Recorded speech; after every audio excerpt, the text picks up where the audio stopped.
নমস্কার, সকলে কেমন আছেন? নতুন আরও একটি ডেইলি ব্লগে আপনাদের সকলকে জানাই অনেক অনেক স্বাগত। আমি অনুশ্রী চলে এসেছি আবারও নতুন দিন নতুন একটি ব্লগ আপনাদের সঙ্গে নিয়েই শুরু করছি।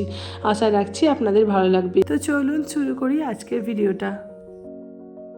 আচ্ছা, একটা কথা বলো তো, সন্তান নারী হোক বা পুরুষ, মানে ছেলে বা মেয়ে, সন্তান যেটাই হবে বাবা মায়ের কাছে তো সেটাই আনন্দের, সেটাকে সাদরে গ্রহণ করাই তো আমাদের উচিত, তাই নাকি?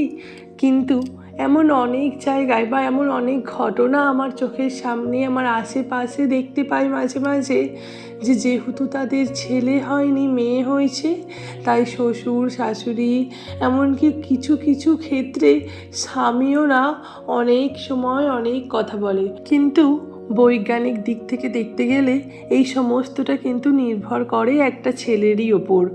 আর যাই বলো, এগুলো সন্তান আশা বা সেটা ছেলে হোক বা মেয়ে, এটা তো সম্পূর্ণ নির্ভর করে ঈশ্বরের ওপর, আমাদের কারোর কোনো হাত থাকে না।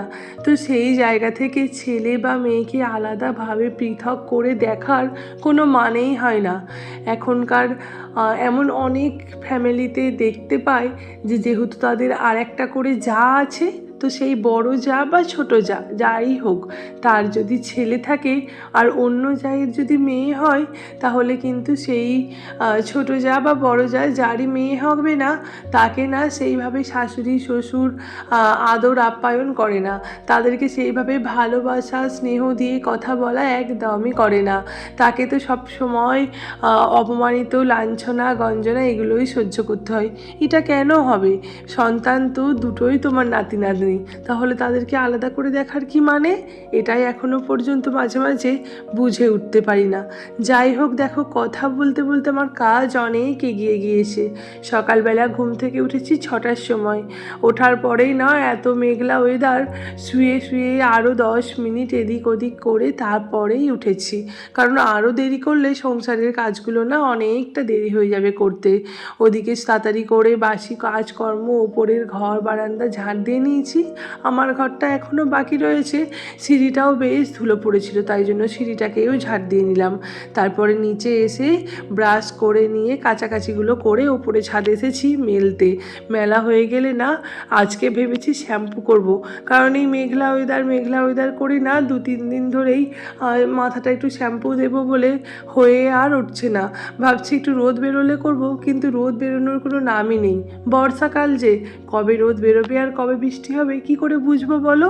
সেই জন্য আজকেই শ্যাম্পুটা করে নেব, তার আগে একটু মাথায় তেল দিয়ে রাখা বলে ভালো। তাই জন্য সকালবেলা উঠেই মানে কাজকর্ম সেরে এখন একটু তেলটা দিয়ে মাথাটা আর কি খোপা করে নিচ্ছি। তারপরে এখনও রান্না বান্না কিচ্ছু হয়নি, জলখাবারও হয়নি, ওদিকে দুপুরের রান্নাও হয়নি। আজকে না রান্না করব মাছ দিয়ে আলু দিয়ে ঝোল। আর প্রথমে না ভেবেছিলাম পটলও দেব, তারপরে আমার বর এসে বলল যে ওই পটলের মধ্যে পুর ভরে যে রান্না করে ওইটা করতে।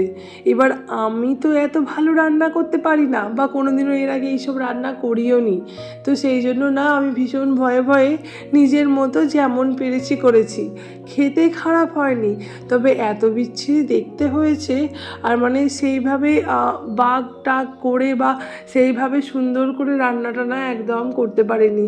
ওই পটলগুলোর খোলাগুলো ছাড়াইনি, প্রথমে একটুখানি করে ছুলে নিয়ে তারপরে ওই পটলের বীজগুলোকে ফেলে দিয়েছিলাম। প্রথমে গোল গোল করে কাটছিলাম জানো, কিন্তু ওইভাবে না আমি ঠিক করে বার করতে পারছিলাম না পটলের দানাগুলোকে, তো তাই জন্য আবার এরকম কেটে দিয়েছি।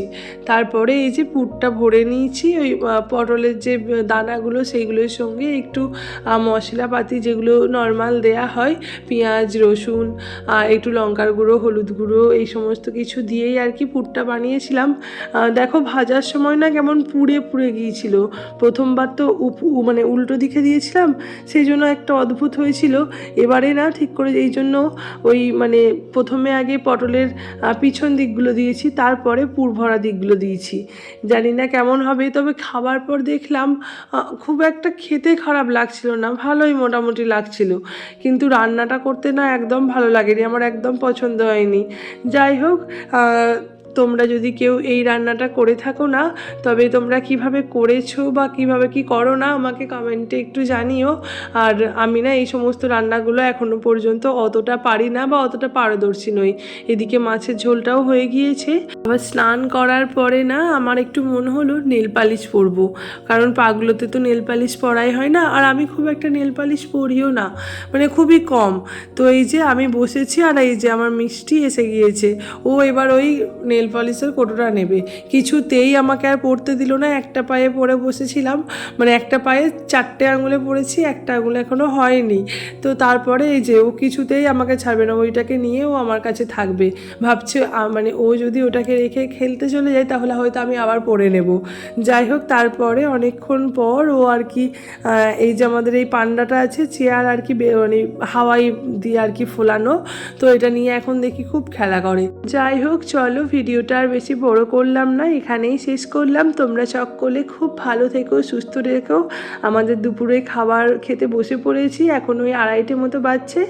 আজ আসি তাহলে, তোমাদের সঙ্গে দেখা হবে নেক্সট ব্লগে। টাটা।